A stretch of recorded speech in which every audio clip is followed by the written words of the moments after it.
Greetings in the name of His Imperial Majesty Emperor Selassie the First and Empress and our Mother and Father of our nation. Yeah, we're in the Gambia. It's Father Joe alongside Tony To, the Gambia on the 5th of May. Yeah, the 5th of May is very important to I and I because of His Majesty's victorious return to Addis Ababa 5 years to the day after the Italian invasion. Yeah, so today now we decide we're gonna read from My Life on Ethiopia's Progress, Volume 2, Addis Ababa 1966 EC. We're going to read chapter 21. It's entitled Our Arrival in Our Capital City. We've chosen this chapter because it deals specifically on what took place on the 5th of May at the Grand Palace. So it's a speech that His Majesty had made that we had long wanted to be reread on the 5th of May, perhaps by his descendants or some high-ranking Ethiopian official of the clergy, or So we decided that we wouldn't be thwarted. We're gonna read it and give Isis for the 5th of May. Yeah, the 25th of May is African Liberation Day, but on the 5th of May, pay special attention to the efforts of the enemy to thwart, our experience of Zion here on earth. So I'll start reading chapter 23. It says, after staying in Debre Marcus for some 25 days, we began our journey to Shoa on Miazia 21, that's April 29, 1941.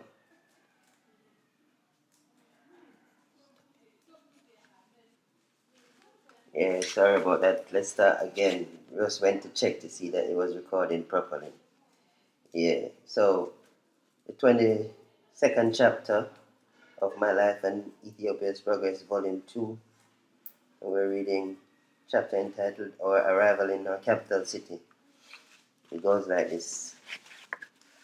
After staying in Debre Marcus for some 25 days, we began our journey to Shoa on Miazia 21. It's April 29, 1941.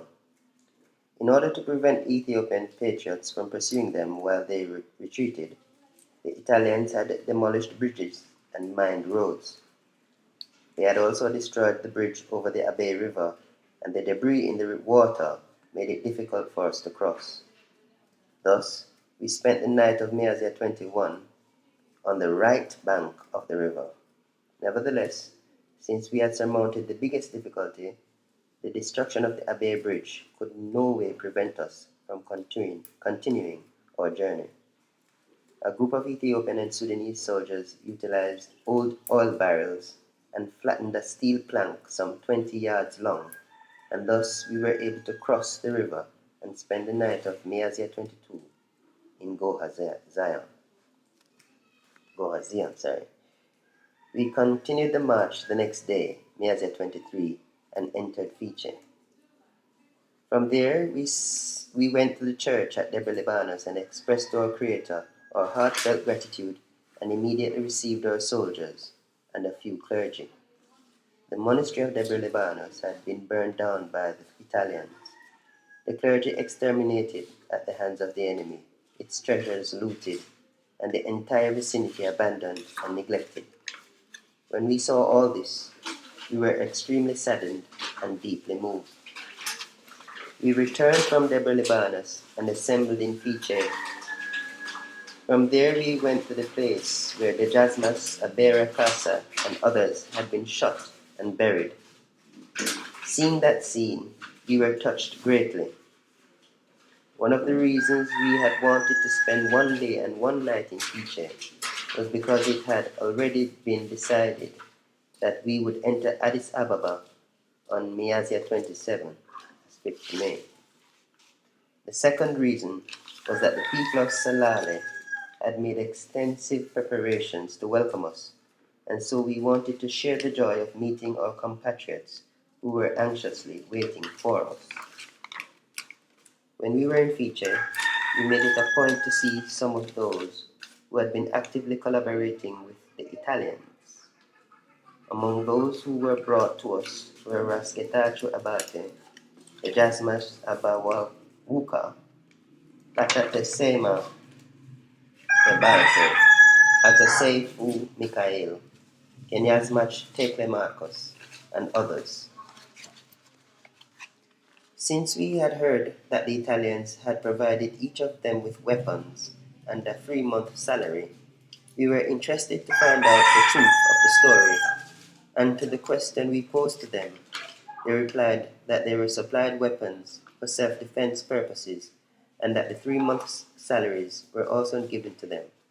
Subsequently, we saw to it that they were taken back to Entonto to be kept in ankle cuffs along with their prison mates. Miazia 27, May 5, 1941, the day that our people had eagerly anticipated, arrived. Traveling from Fiche, we reached Entonto early in the morning when we saw the abject condition of our people and witnessed their affection for us. We could not control our tears and deep emotion. As St. Paul once said, the word of God cannot be imprisoned, and all our people who struggled for freedom and national sovereignty, be it through exile or imprisonment, began to assemble around us. As soon as the welcoming ceremony was over at Entoto Mariam Church, we took a car and began to move, flanked on the left and right by our patriots, in the direction of our capital city. Starting from the steep road of Entoto, first came the South African motorcade and the South African tanks that served in the vanguard. This was the section of the army that smashed the Italian army at Juba, Mogadishu, Harar, Addis Ababa, and Dese. Next came Colonel Wingate riding a white horse. He was the commander of our Gojam front of the British Army. Following him was the 2nd Ethiopian Battalion, victorious at Bure and Dembecha. It was partly composed of our imperial bodyguard that lived in exile in the Sudan and Kenya. Then we appeared in an open automobile surrounded by cavalry officers as a guard of honor. The cavalry used to be part of the Addis Ababa police force. Behind us appeared the Ethiopian army. Then followed the Sudanese soldiers who were fighting the enemy with us. They were the ones who routed the Italian army in Keren, the unit known as the Savoy Grenadiers. We had arrived at Entoto followed by our army. Many camels had died on the way, and we arrived with 50 camels that managed to survive to complete their jobs. They were all killed at the gates of our city by the English soldiers. In so doing, the soldiers may have been guided by military discipline and regulations. On our part, we were simply horrified to watch this incredible cruelty. The entrance ceremony starting from Entoto was beautifully arranged and was full of visible decorations. The compound of the church of Entoto Mariam was full of jubilation, and we were welcomed by priests dancing to the tunes of religious hymns. Ras Abebe Aragai welcomed us by parading his soldiers. We entered the church to express our gratitude to our Creator and stayed there until services were over. One could see the people flooding en masse to Entoto Mountain. One could also read on their faces the ordeal that they had undergone, a people who had been tested by the cruel administrative yoke of the enemy. An estimated 100,000 Ethiopians could be seen on the streets of Addis Ababa, anxiously waiting to welcome us. Order and discipline was maintained by the patriots and soldiers who loved their country, who had never handed over their guns to the Italians, and who had terrorized the enemy for 5 years. The streets were bedecked with flowers and the national flag. The condition of the people as well as the town had changed considerably. In their deep eagerness to welcome us, the people kissed the ground as we passed and shed tears mixed with sorrow and delight. Driving in front of the parade, members of the international press, photographers, and radio reporters were recording and registering the proceedings and events of this historic day. It was under such circumstances of honor that we traveled and arrived at our Grand Palace at midday. A British Imperial Guard of Honor stood on the right and left of the roadway from the gates to the palace. The cheers of our people could be heard far and wide in the town. Drums were beaten. The former Supreme Commander of the British Army in East Africa, Lieutenant General Cunningham, received us with great honor. After that, when we were raising the Ethiopian flag, there was a 21-gun salvo. In 1928, on the same day, General Pietro Badoglio had raised the Italian flag on this very spot. Subsequently, we walked to the podium and delivered the following speech to our people.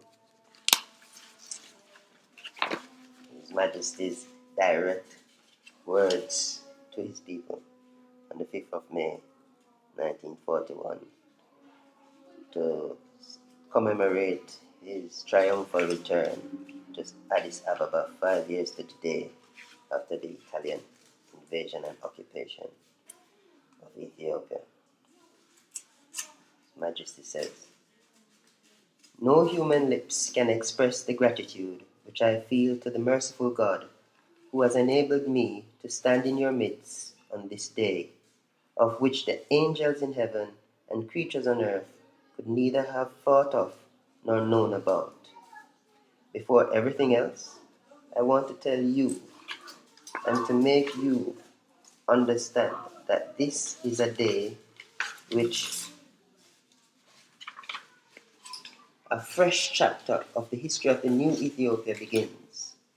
In this new era, new work is commencing, which is the duty of all of us to perform.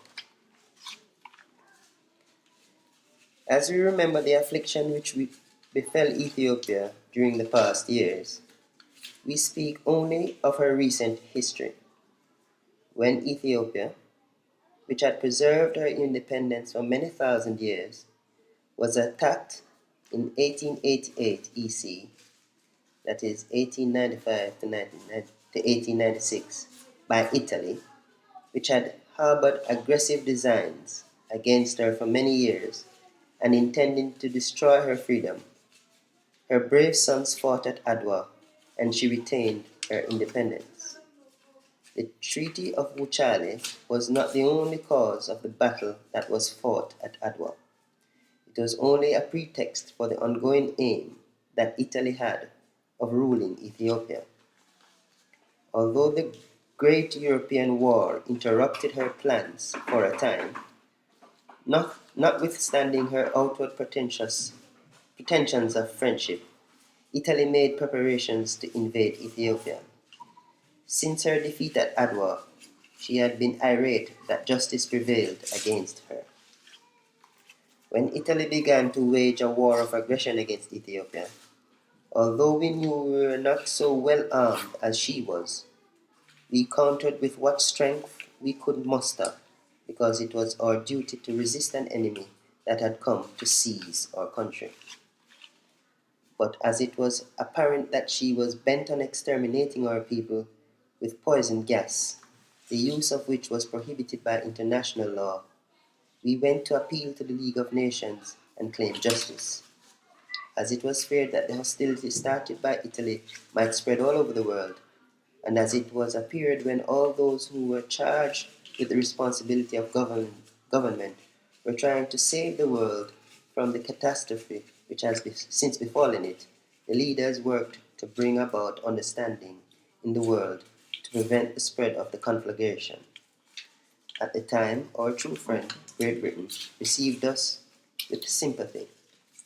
I remained there working, but in spirit was constantly with my countrymen, whose blood was pointlessly and ruthlessly shed at the hands of the Italians, with the monasteries and churches that were being burned, with those forced to take refuge in foreign lands, and with those suffering and being afflicted in the wilderness, in the caves, and in the forests of their native land.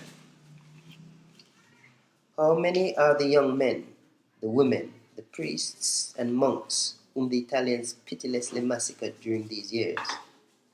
You know that in Addis Ababa alone many thousands perished during the 3 days following St. Michael's Day on Yekatit 12, 1929. That's February 19, 1937.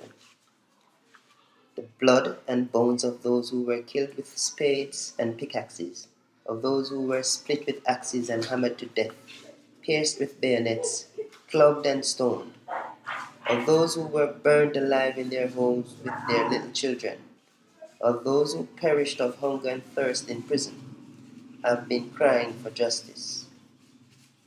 Everybody knows that this act of barbarism and cruelty was not perpetrated in Addis Ababa alone, but also in the provinces of Ethiopia.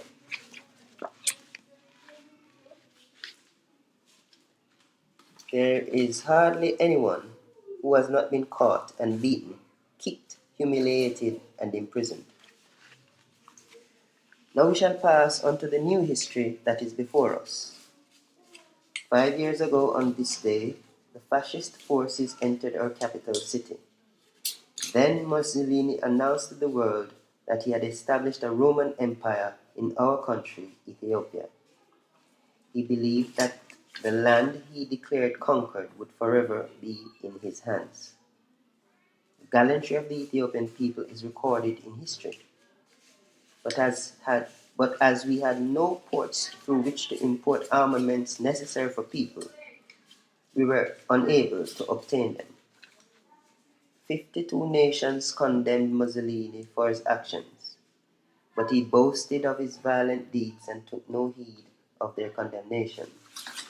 The past 5 years have been years of darkness for you, my people. But you never lost hope, and in the Ethiopian hills you gradually grew strong. The enemy never ventured to come near the mountains on which you were, because, enduring every hardship and affliction, you, the warriors of Ethiopia, safeguarded your freedom during the past 5 years.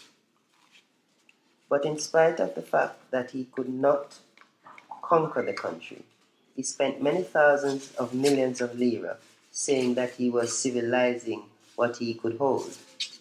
He spent all that money not because he desired to improve the conditions of the oppressed Ethiopian people or to mitigate the injustice he had done.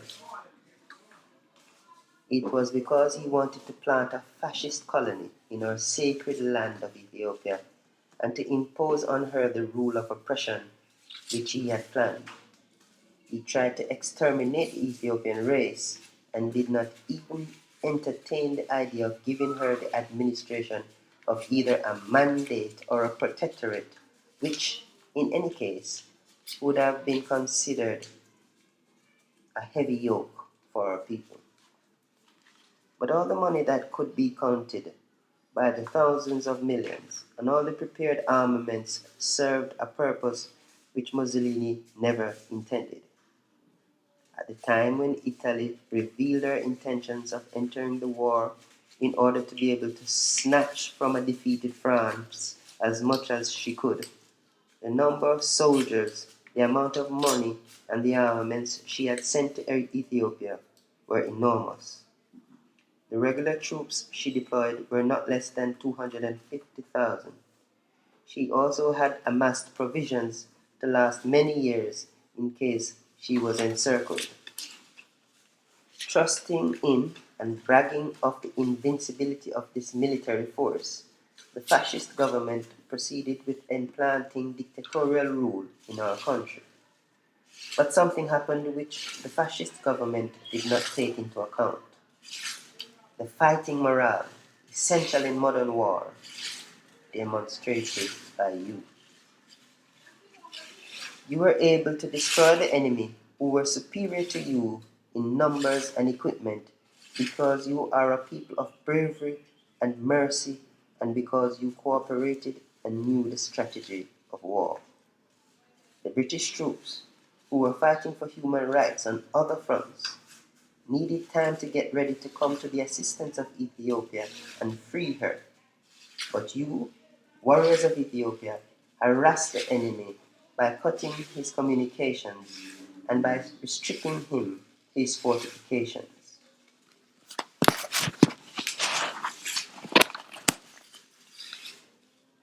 In spite of the great numbers of troops in which he put his trust, he realized that Ethiopian people from one end of the country to the other hated him and his rule. He understood also that it was impossible for him to live in such a country and in the midst of such a people. Even by using poison gas and bombs and by committing atrocities, he could no longer hope to enjoy overlordship in a country where he was terribly undermined. He realized that the soldiers who surrounded him were adversaries more powerful than he was. He spent his daring and money to meet his adversaries. Then he looked around, if perchance he could find somewhere where he could take shelter in Ethiopia. But he could not find even one place. When the time came, our great ally, the British government, prepared to launch a proper attack against our enemy. As soon as I knew this, I left for the distant land of the Sudan, which borders us in the west, and entered central Gojam. In Gojam, our enemy had strong fortified positions, powerful troops, airplanes, and artillery. On comparing the number of our soldiers with those of the enemy, we found that we had one soldier for every 20 of his. Moreover, we had no artillery or aircraft at our disposal. The fact that I was found in the midst of my warriors at once attracted many thousands of men, and the fear and anxiety of our enemy increased. While my soldiers were harassing and cutting off the enemy's communications, after having driven his troops across the Abe River, were pushing them towards Shoa and Begendir. I heard the good news that British imperial troops had, with incomparable speed, retaken our capital city and were pushing towards Desse in the north and Jimma in the south. In the same way, the troops who started from the Sudan destroyed the fortress at Keren with brilliant force and utterly defeated the enemy. And as the time came for my return to my capital, I mustered my soldiers who were scattered in every direction in pursuit of the enemy. I am exceedingly happy that I have been able to arrive here at the head of my soldiers, the enemy who was found on my path having been defeated, and to break the power of the common foe. I am deeply thankful to Almighty God that I stand today in your midst, in my palace, from which the fascist government has fled. People of my country, Ethiopia, today is a day in which Ethiopia is stretching her hands to God in joy and thanksgiving and revealing her happiness to her children. This day, on which the people of Ethiopia are freed from the oppressive foreign yoke and eternal servitude, and on which I am enabled to rejoin my people, whom I love and have yearned for, will be honored as a holiday to be commemorated annually as a Great Ethiopian anniversary. On this day, we shall remember those heroic warriors who determined not to surrender to the great charge passed on to them by their fathers, became martyrs, shedding their blood and breaking their bones for the freedom of the land they love, and for the honor of the emperor and their flag.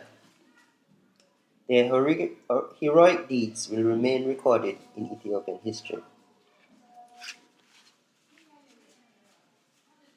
The tribulations and afflictions which befell us during the past 5 years, and which cannot be recounted and enumerated in detail, will be a great lesson to us all, and with industry, unity, cooperation, and love engraved in your hearts will be a great incentive to you to be my helpers in the construction of the Ethiopia which I have in mind.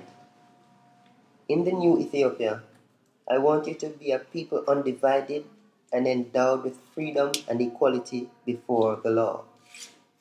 You will have to join me in my efforts for the prosperity of the country, for the riches of the people, for the development of agriculture, commerce, education, learning, for the protection of life and resources of our people, and for the perfection on modern lines of the country's administration. It is my firm wish and purpose to merit the blessing with which God in His mercy has visited on us.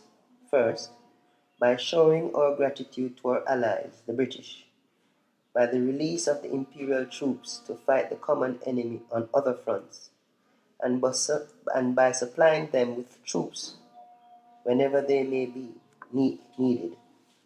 Secondly, to do work beneficial to the people and the country by establishing in our Ethiopia a government which will protect our nation and make it respectable by guaranteeing the liberty of the people and freedom of conscience. What I would finally announce to you, my people, is that today is a day of rejoicing for us all. Today is the day on which we defeated our enemy. Therefore, when we say let us rejoice with our hearts, let us not rejoice, let not our rejoicing be in any other way but in the Spirit of Christ. Do not return evil for evil. Do not indulge in the atrocities which the enemy has been practicing in his usual way, even to the last. Take care not to spoil the good name of Ethiopia by acts which are worthy of the enemy.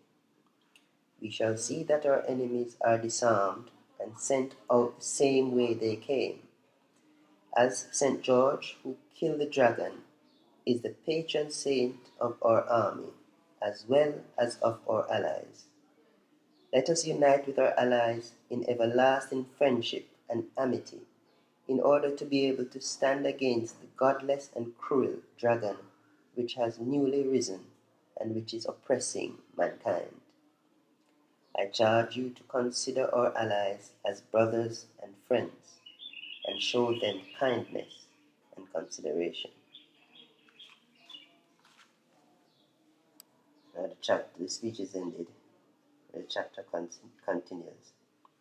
So it's a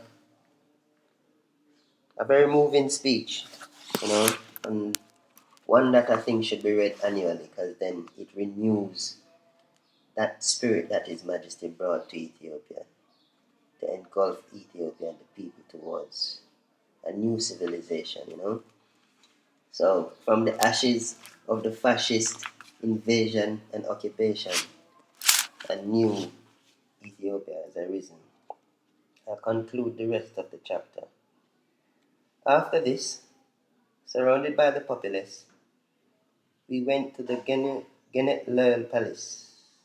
The next day, on Miyaza 28, May 6, the Ethiopian patriots, led by Ras Abebe Arigai, were on parade at the compound of the Genet Palace. While Ras Abebe led the parade,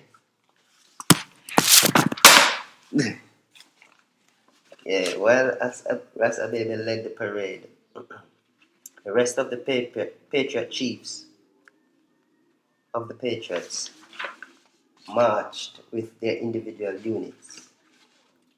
Each one of them spoke of their wartime experiences and achievements in a manner that was both enjoyable and enviable. Their appearance and condition, their sense of dedication and loyalty were most pleasing. Ethiopian war heroes express their deeds to their emperor or commanders whenever they are victorious. It should be noted here that what they did was in keeping with their ancient traditions. After the parade was over, Rasa Abebe introduced us to each of the main resistance leaders. There were many journalists who had come from different parts of the world to cover the occasion. Since they had asked us about the country's future and the type of administrative system we would be creating, on the following day, May 7, we spoke to them. In the struggle we waged to liberate our country, the support provided to us by the British government has been quite remarkable. We would like to remind the rest of the world that in the future, Britain's enemies will be Ethiopia's enemies, and to the best of our capacity, we will provide Britain with moral and material support. Moreover, as the Belgians trained my palace guards, we wish that British military officers train our army. The administration will begin with modern plans and ideas. It is our wish to expand education into every neighborhood. It will be hard to find educated Ethiopians. For the time being, we intend to choose and appoint some individuals who can serve as ministers. We have sent telegrams to the kings and presidents of friendly countries informing them of our entry into our capital city. They have replied by sending telegrams congratulating us. Among those who sent us congratulatory telegrams were His Majesty King George VI of England, His Majesty King George II of Greece, Her Majesty Queen Wilhelmina of the Netherlands, His Excellency Mr. F.D. Roosevelt, the President of the United States of America, His Excellency Mr. Mackenzie King, the Prime Minister of Canada, His Excellency General Smuts, the Prime Minister of South Africa, the Patriarch of Alexandria, and the Archbishop of Canterbury. That's the 21st chapter of My Life in Ethiopia's Progress, Volume 2. Yeah, it spoke about His Majesty's final days before re-entry into Addis Ababa on the 5th of May, which today, on this anniversary, 5th of May 2019, finds me, Father Joe Rasgarmazion, here in Gambia. You know, it wasn't something that was a long-term plan, but as things developed, I decided to make that move. I'm here since September. I'm looking forward to returning to the UK soon, but there are a few things that need clarification here in the Gambia and West Africa. So until I've achieved those, then I'm here. I mean, it's been a struggle to remain here, but His Majesty is blessing us continually, and not for our righteousness, but by His grace and mercy and loving kindness, yeah, because He's the one guiding us, taking us through. Yeah, but to report the Abatekil Foundation, which is running the Daddy Marcus TV that you're watching now, is making preparations, or in the advanced stages of preparations, to operate here in Africa, starting in the Gambia, and a reciprocal action in the UK, centered in the city of Bath. Yeah, so it's a joy to actually be able to, acknowledge and celebrate and commemorate the 5th of May here in Africa. Reading the speech here in Africa, I know one day it will be an annual event, as exhorted in his speech by His Imperial Majesty. In the speech by His Imperial Majesty, that it should be a Great Ethiopian anniversary when the monarchy is restored in Ethiopia. And I'm sure even the church will participate. Well, monarchy cannot be restored without the involvement of the church anyways. I'd like to take this opportunity to make mention of Lik Tegwan Tekle Mariam, of St. Mary's Church of Zion in London, in Battersea. Yeah, contacted him last year with regards to having a flag raising ceremony at Fairfield House in Bath. Give thanks to those who um, cooperated on that enterprise. Ras Dan, yes, big up yourself.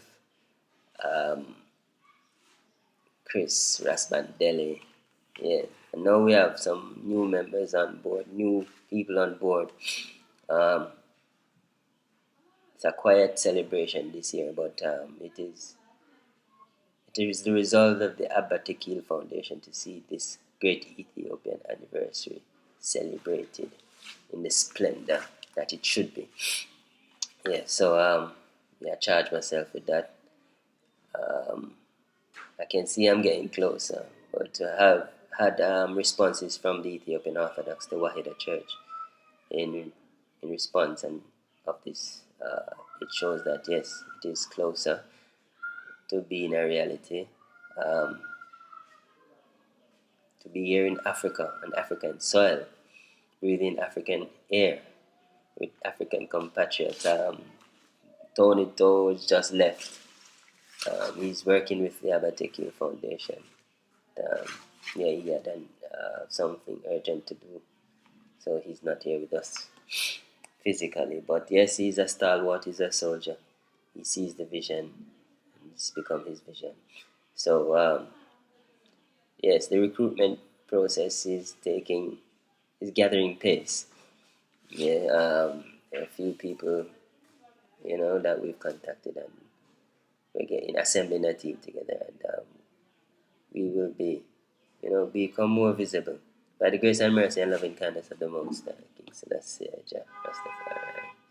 Yes, at the end of Easter, you know, special mention. I must make special mention of the chapel that was at Bath in Fairfield House that housed uh, the tablet of Medani Alem, or the Savior of the world in exile. Yeah, I don't remember what the Gez or the Amharic word for in exile is, but this tablet has a special church in Ethiopia today, so it separates it from the other churches called the other tablets called Medani Alem, the Savior of the world, and it was after the installment in the chapel at Bath and of this tablet of Medani Alem that His Majesty declared that he had a reversal in fortunes. Yeah, so special mention must be made of the tablet of Medani Alem. And this tablet, as you know, it's a replica of the tablet that's in the Church of St. Mary in Axum, which in fact it's the Ark of the Covenant that was used by Moses and King David and the long line of leaders of Israel. Yeah. So the 5th of May is something to say to show that the power of the Ark of the Covenant is still relevant today. And if once doubted the power of the Ark of the Covenant alongside the rightful ruler, then they should be look no more, because the Ark of the Covenant is in the Church of St. Mary of Zion at Axum, and the replicas that are used to start other churches. One was made in Jerusalem at the request of His Imperial Majesty, and upon its installment in the chapel prepared for it in Bath, UK, we have triumphal return of the Christian Christian King of Kings, Emperor of Ethiopia, to the throne of David, yes, through the union of Solomon and Sheba. So the powers of the Most High are still here. I mean, it's not the relic in its own, but the heritage and the energy that passed through it, it's still relevant today. So we're not interested in what you call animation or Where is these fantasies? Yes. What them I look for, I go see something dramatic and extraordinary. That's it. Let's say, yeah, it's still in the form of man. So some like a fantastic stories where them that expect say, yo, that I go on. It anything described in the scriptures must happen in the context of man, It can't be extra human. You see, it must be natural. So yeah, say yes, this revival that took place in the 5th of May 1941, even to today and to the end of time, that will be echoed. So yeah, we give thanks to be in Africa, Gambia, a place called Dipakunda, yeah, the smiling coast of Africa. Yeah, on the eve of what is Ramadan for the local people, the majority are Muslims. I mean, the Christian contingent just finished celebrating Easter. Now it's the fast of Ramadan. So yes, yeah, give thanks to the people, Them show me a lot of love, yeah, in adverse times still. So yeah, I give thanks to Paseko and the Keita Kunda, alongside the rest of the people in the parliament, Sardis, and the rest of them. Yours, yeah man, give thanks. Yeah, soldier to lie. Yeah, Dave, don't worry yourself. Yeah man, Tony to and Usman from Bansang. A whole heap of things are go on with there and a whole heap of developments. So watch this space, the Abate Kill Foundation. The grace and mercy and loving kindness of the Most High start to function as how it should. Yeah, so on the commemoration of the anniversary of the 5th of May, the triumphal return of our King to Zion. Yes, we read that speech delivered by His Majesty. You must understand, when you listen to it again, yes, he said the man just full of love. If Jesus was to return today, then this is how I would expect him to act. Yeah, because trust me, it takes a divine entity to rise above the slaughter. Exhort your people to say, yo, don't touch the enemy like that now that we've concluded hostilities. Don't return evil for evil. My Lord, I tell you, if I'm me, yeah, want them and murder them, I tell you, but I say go. His Majesty I show him mercy. But it set the tone for answer a whole heap of question. This idea of one human family, no matter how we like it, it got composed of the enemies in the past. If we can now rise above these things and formulate one human family headed by the seed of David. It don't make no sense. People dispute that neither, because that only got carry on a bag of foolishness. Yeah. But the seed of David through the union of Solomon and Sheba. Yeah. That we are talking about in Ethiopia. Yeah, that would be the headpiece of mankind. It's just a new world government where we work for. Yes, Babylon are the one world, new world order.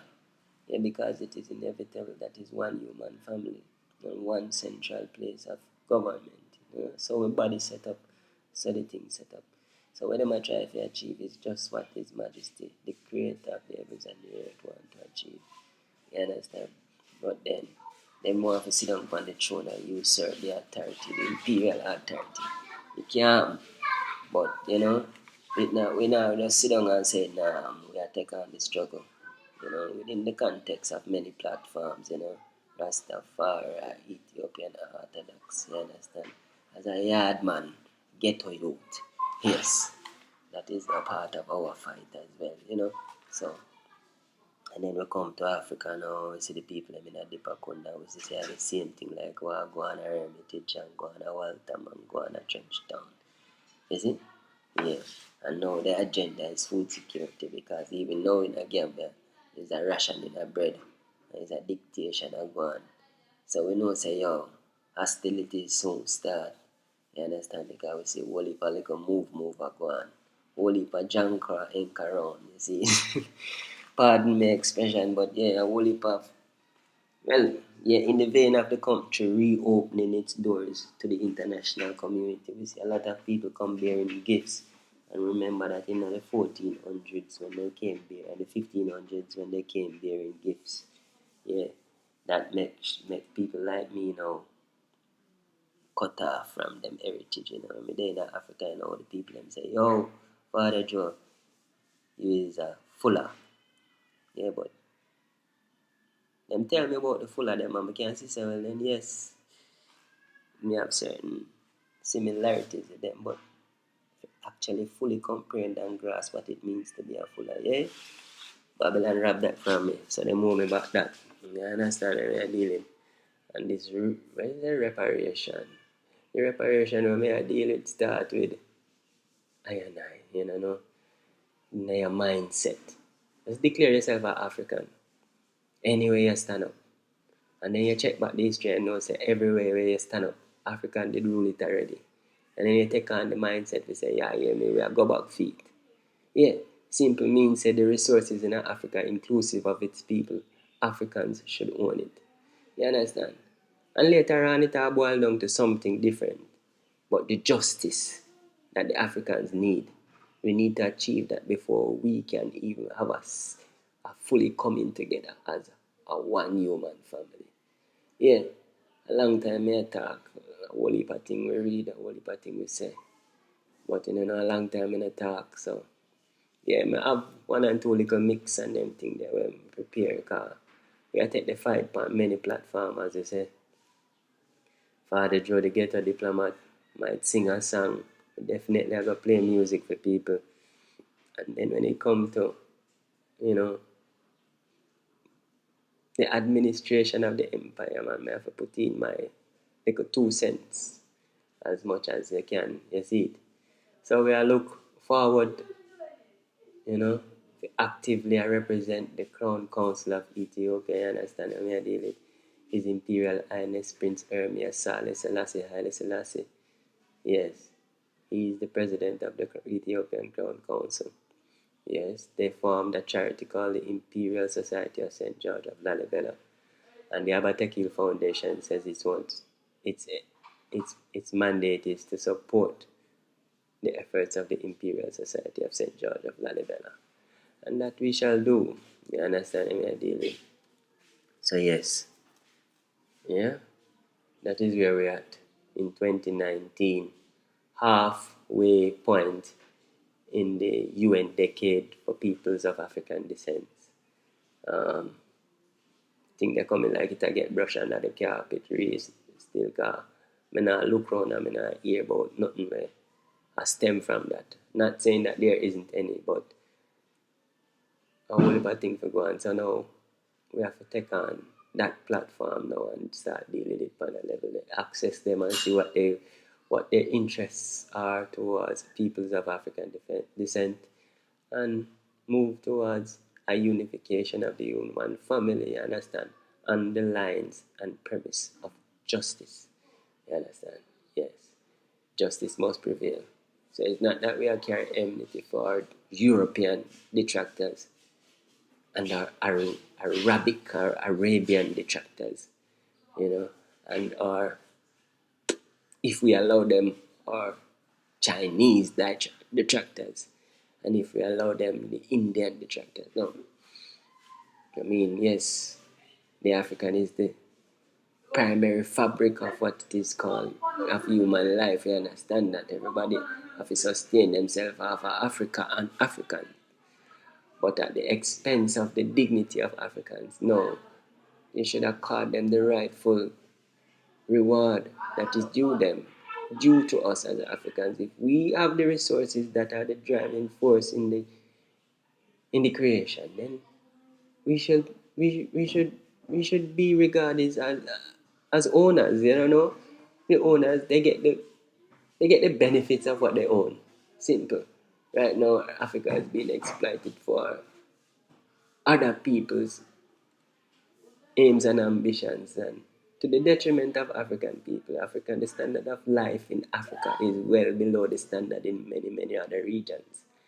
And Africa is the whole entire world when you really check it. So, yeah, man. As big brother in the human family, you have to start bow and respect to it. I just saw it go. Mm, I can't mince the words. I just saw it go. Know. When everybody experienced it, the firstborn, yeah, and him the parents left in charge. So, something for fight. Yeah, Father Joe they get a diplomat again. Daddy Marcus TV, Abateki Foundation. Yeah, bless up Raskina. Anyway, them lion. Yeah, give thanks to the strength. No? Ras Dan. Yeah, man, large up yourself. Yeah. Ras Clive. Yeah, man. Nelly. I mean, I see, no worry intention. Yeah, man, everything on course. Though with the rest of the man, them. 77 lane. Man, them from Hermitage. I say the paperwork syndicate. Canis. No worry intention. Everything set good. Sean. Yeah, man. The thing in the water, And move off. Jump on board, you see. Rastafari.